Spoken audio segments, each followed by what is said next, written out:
Hello everyone, this is Fantasy-esque and welcome back to Lakeburg Legacies. When we left off in the previous episode, we were taking a look at some of the kingdom's young apprentices, namely Hermione Stark and Eamon Wycliffe, who became 6 years old and decided that they wanted to apprentice at the sewing workshop. But it is important to note that both these kids have potential to be jewelers. We do have a jeweler's workshop, but we don't have anyone working there, so they could not apprentice anyways at the jeweler's workshop. I don't think it would have made too much of a difference because I think they still... Actually, one of them really wants to be a seamstress. That's Hermione, but I think Eamon wants to be a jeweler more than a seamster. But that's neither here nor there. You know, they might still end up becoming jewelers once they get a bit older because we don't have a room in the sewing workshop. Also, I mean, they do have like many years before they become young adults. By that point, there might be a vacancy at the sewing workshop, but that's okay. Things have been going decent for us, but guys, I kind of have been noticing it is very fascinating to me to see the kind of ebb and flow of the population of Lakeburg. So we have gone from having, I think, around 45 villages to 29. We've been like dipping and dipping and dipping, but I don't feel like a need to change anything. Like, I don't feel an urgency. I don't feel that I'm dying necessarily, because this is obviously a natural part of the way any society works, right? You don't just keep growing and growing and growing. I mean, sometimes you grow and your population goes down and then you grow again. Sometimes you continuously keep growing until basically your society explodes and collapses. Other times you can't grow enough and you just end up dying out. That's what makes it all fascinating. And all of this kind of got me thinking about the fact that we are playing in endless mode. And I'm sure there's like a notice, in endless mode, that says the game balance has not been tested in this mode. You are venturing into the unknown. And I didn't really think much of this beforehand, because in my head I was wondering, what does that mean? What game balance are they talking about? Like, are we gonna reach a certain year and then the game starts acting up? Like, I wasn't entirely sure, right? But now I am getting a bit of an understanding as to what this might entail. Basically, normally the way maybe a lot of people would play it is not the way I'm doing things, which is taking it slow. They would focus a lot on growth, and opening up a lot of the slots in the houses to have more and more and more kids. So obviously, when the game is only aiming to be played for like 30 years or 75 years or 100 years, then there is only so much growth you can have in, say, 100 years, right? And the game is balanced to handle a population that's gonna be in that amount. Like, by the time you play 100 years of constant growth, whatever population you end up having, the game is gonna be made to kind of handle that population and work fine.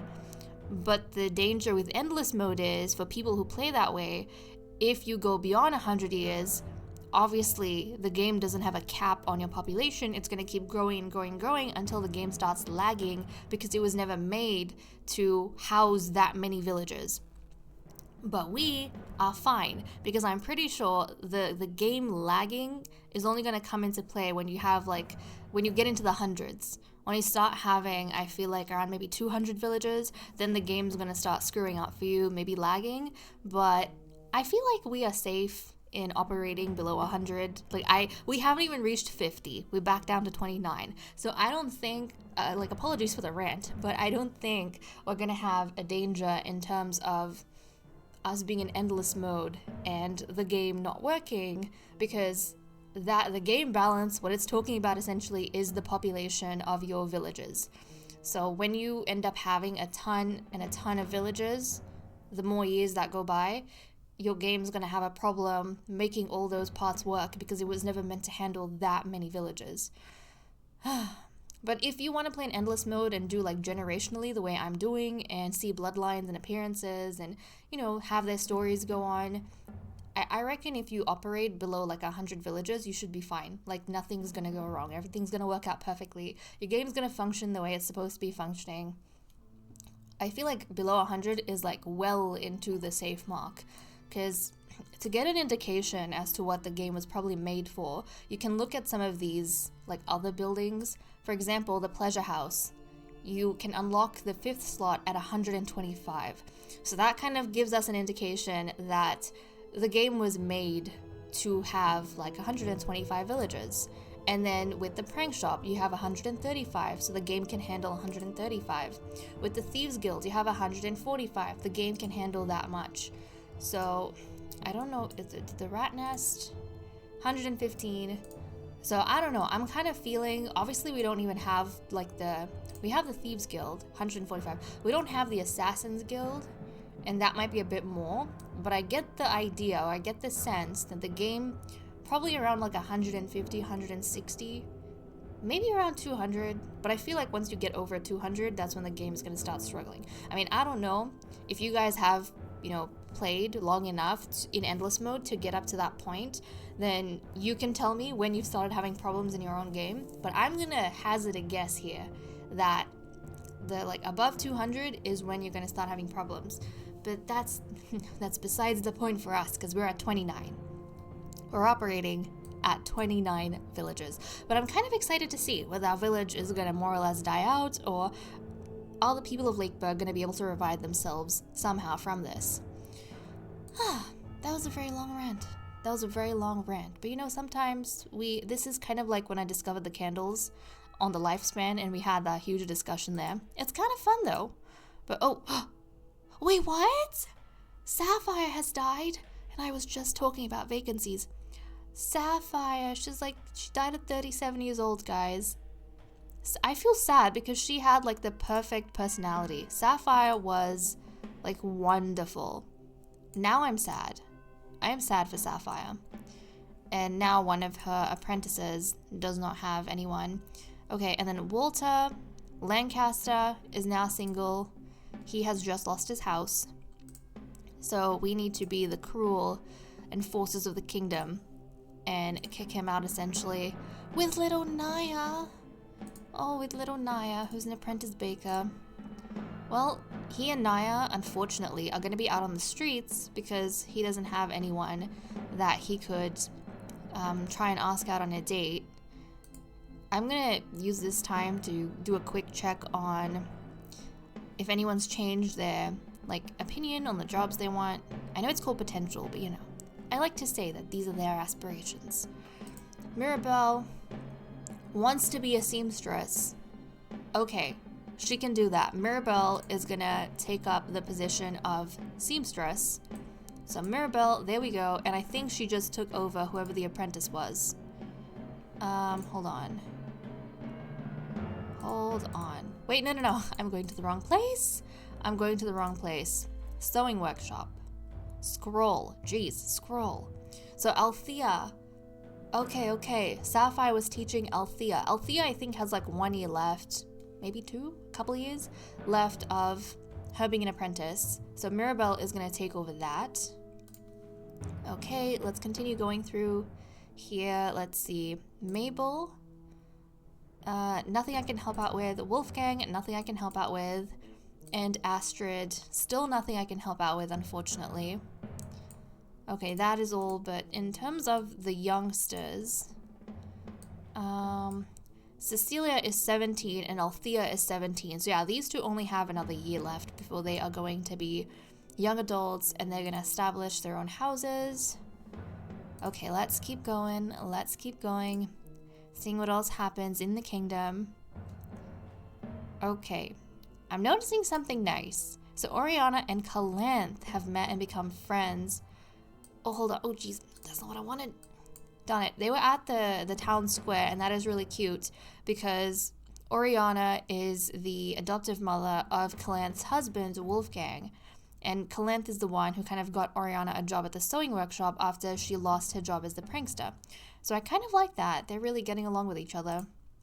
The ambience is neutral over here. Godric is the problem guy. Godric is the guy who doesn't like working with Calanth, so he's the most troublesome person in the sewing workshop. And then Calanth, Mirabelle has just come in. She's, I think, gauging for now to see what the environment is like, and maybe which side's just gonna pick. Kalanth, yeah, she's a bit difficult to get along with sometimes. I feel like she's very opinionated and snippy, you know? Oriana, though, Oriana is just a lovely woman. She's lovely, which makes a lot of sense to me. I can see people really liking working with her. So that's kind of nice. And, oh my goodness, we can barter, we can recruit. That is exciting. We need it for our population. Okay, take our iron, give us some gold. I'm kind of happy with the amount of gold we're managing to save up. Like, whenever the kingdom gets back to, you know, busting the granary, then it's going to be really useful. But okay, let's take a look at who we can recruit. So we have Wolfbert Atkins, who's 18 years old, of the artisan class. He can be a seamster, miner, or hunter. This is an excellent guy. And then we have Elirain Orsini, who's 72 years old, no, 27 years old, and is an artisan.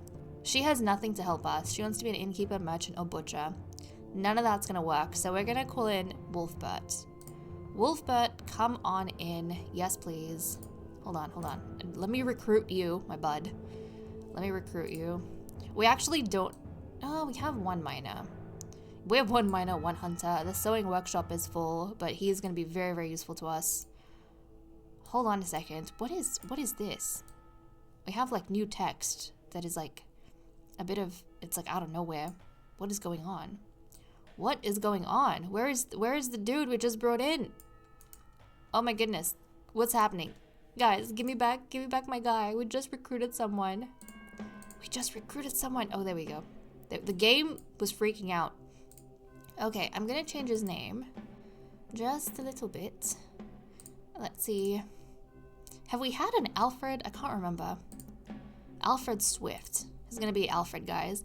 Oh, he is romantic, devout, rowdy, and beautiful. Guys, we now have a beautiful woman in town who recently came in.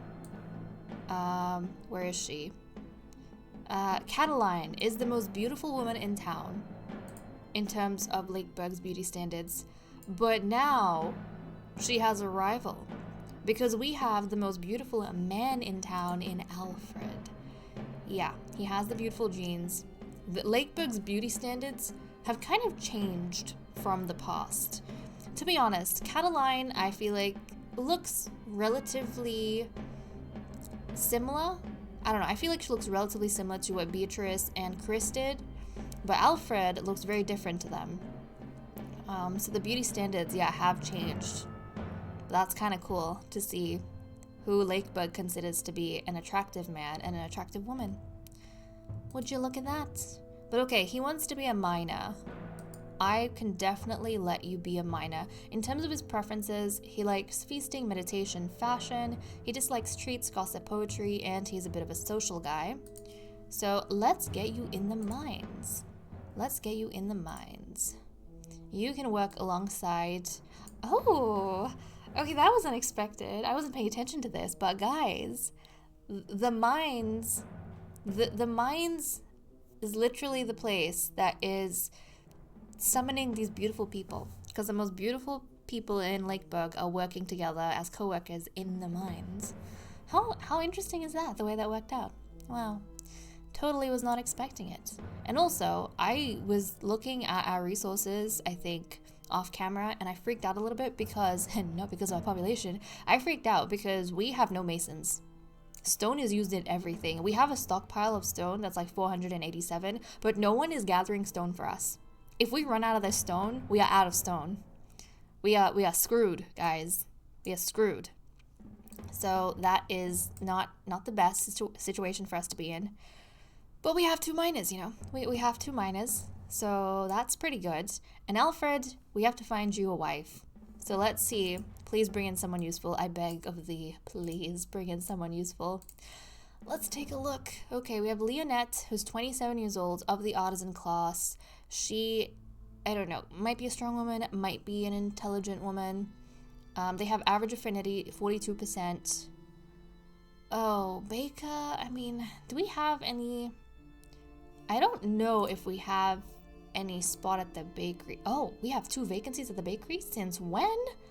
I mean, that makes sense. I think a few people died. Oh, that's right, because Emmerich died. He was the baker. And then we had someone else die recently, didn't we?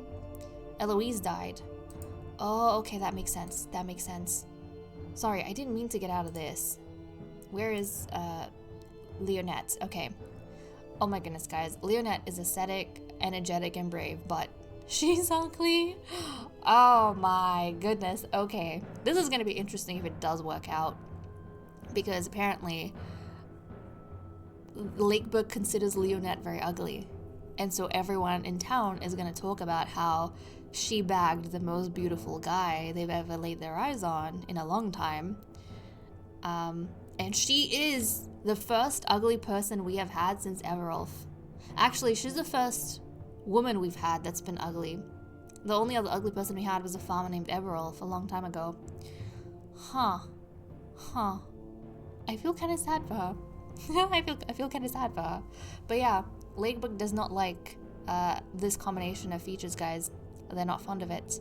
But okay, she likes cuddles, muscles, fishing, dislikes reading, painting, and kittens. So let's see if this pans out. I mean, a baker is not necessarily someone that I would think we need. Like, we can't bake bread anyways because we don't have farmers. So it's not the most useful thing in the world, but at least we have a vacancy for it, you know? But okay, let's take a look. They are starting off at the inn. We could criticize the realm's best painter, or we could talk about kittens. We'll talk about kittens. Leonette doesn't share the same opinion about these darn flea bags. And then we're going to the lake for a boat ride. We can seek a dancing partner or insult Muscles. We're going to insult Muscles. Leonette swaggers to express her disappointment. Okay, we're finishing off at the hill by moonlight. We could get excited about libraries or talk about cuddles. We're going to talk about cuddles. Not a problem. Leonette is all for it. Say, why not start like right now? Okay, so they are having a loveless marriage between the two of them. The golden-haired couple. The beautiful man and the ugly woman. Ay. Okay. Well, certainly an interesting match. So what, Leonette Morrison? The Morrison family? I mean, I can deal with that. I can deal with the Morrison family. Okay, we have a whole district where there's like abandoned houses. Okay, she's gonna move into the abandoned district. So Leonette is gonna establish the Morrison family. They want to have a baby. They have a 6% chance, which is, you know, pretty decent. Okay. Let's see what everyone gets up to, how they settle. Also, actually, I kind of want to check really quickly, guys, because I know we did it not too long ago, but I completely overlooked the fact that we have vacancies in the bakery, so I kind of want to see if we can help anyone out in terms of their jobs. Actually, you don't need no help. You don't need no help. Yeah, because Effie wants to be a baker, and I did not realize we had a vacancy.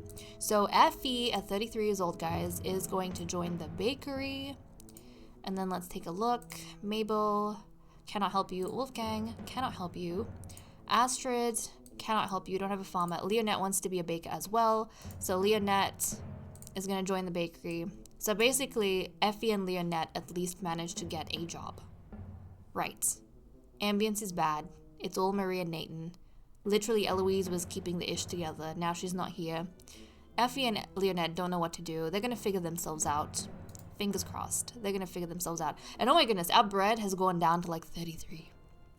Once everyone eats through this bread, the only thing keeping our people going is going to be meat. That's literally the only thing that's going to keep people going. We don't have enough fish. We don't have enough fruit or vegetables. And I didn't realize this before, you know. I thought everyone had the same basic needs. Largely they do, but a lot of it is also dependent on traits and their levels. So, for example, Marie is considered, it depends on their citizenship, right? Oh, look at that. You know, this game has a lot of buttons that I don't really think about much. But, we could just, if we were on Marie, we could just click on the house. It's going to take us to the house. I never knew that. I didn't know that, but now I do. Anyways, their citizenship level goes up. I still am not sure how this works out in terms of citizenship. But I'm assuming when they're new, they have low citizenship. The longer they live, the longer they work. Maybe the longer they have a house, their citizenship level goes up. And then as the level goes up, their needs kind of increase. So the lower level you have, for example, annually, you might only need essential things. Oh, and then, as the citizenship level goes up, then you have more things for convenience and then for luxury. Okay, if we read this, it might explain certain things. Maybe that's what I should do. I don't pay too much attention to this. But yeah, since I am now curious, guys, we're all going to be good and we're going to read, okay? So, annual needs. Resources allocated to each villager on the 1st of January each year. Allocation order equals nobles, artisans, peasants, and then homeless. Oh, that makes sense. So depending on the resources we have, the kingdom distributes it to those citizens in that order according to your class. And that's why your class is very important. And being homeless is very important too. So if the needs are met, it provides like random positive traits according to those needs. Okay, so these are the traits and that affects them because like having clothes gives you more charisma. Having your vegetables gives you dexterity. Having wood to keep you warm gives you strength, right? Having meat gives you strength and charisma. Having bread gives you dexterity and strength. So it kind of works that way across other things as well. So let's see. So essential needs. For all first 3 citizenship levels, wood, vegetables, and clothes are needed. That's like the basic. Then among the following at random, so meat, bread, fish, and fruits. So food is distributed randomly. Okay, so everyone basically needs vegetables. I'm essentially being told that meat is not going to keep the kingdom going. Kind of nice to know, because I thought we were okay with meat, but no, vegetables keeps the kingdom going. And you know what? I agree. Like, I'm a vegetarian, right? As a vegetarian, like, yeah, vegetables keep the world running. But I thought in this world, I thought Lakeburg was run by meat, okay? And I didn't have a problem with it, but apparently that's not the case. Right, and then convenience. Among the following at random, tools, weapons, furniture, and beer. And then luxury. Among the following at random, jewels and paintings. Okay. And then also, I think depending on your, your class, you have more needs as well, I think. Yeah, so Marie, as an artisan, these are her needs, and she's level, 8. If we go to, hold on a second, I'm curious now. If we go to Helios, he's an artisan, but you can kind of see, he's level 7, but he doesn't have any luxury needs. He's got a bunch of essential needs, and he's got convenience needs. And look at this, he's not getting enough vegetables, so he's lacking in vitamins. And then his life expectancy and morale is going down as well because he's not getting his vegetables. Wow, and then, for example, Dora is a peasant. She has a level 5 citizenship. Interesting. Oh, so your citizenship is based on your XP, your experience. So I'm assuming this means your lifespan, because you get plus 10 each month. Okay, we're learning things. We're learning things, guys. But she's level 5, so she only has essential needs, which is basically like everything here.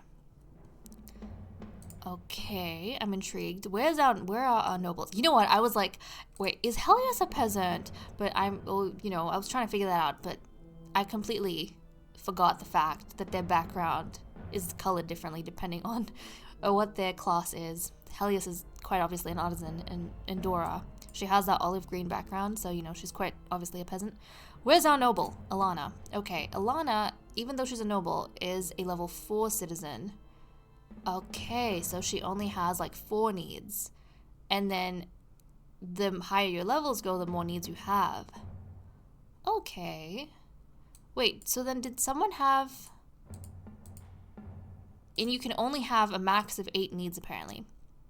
Oh, okay. And then if you're... This is interesting. So if you have your essential needs met, you get all these benefits. And depending, if you don't have certain needs met,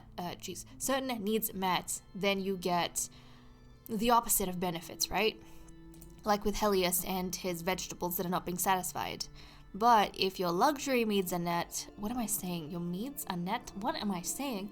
I'm tired. Can you tell? If your luxury needs are met, then you produce more of this, the diamonds. Prestige? Yeah, you basically make more prestige. which, hold on, we have so much prestige at this point. It's like our fame, essentially, in the continent.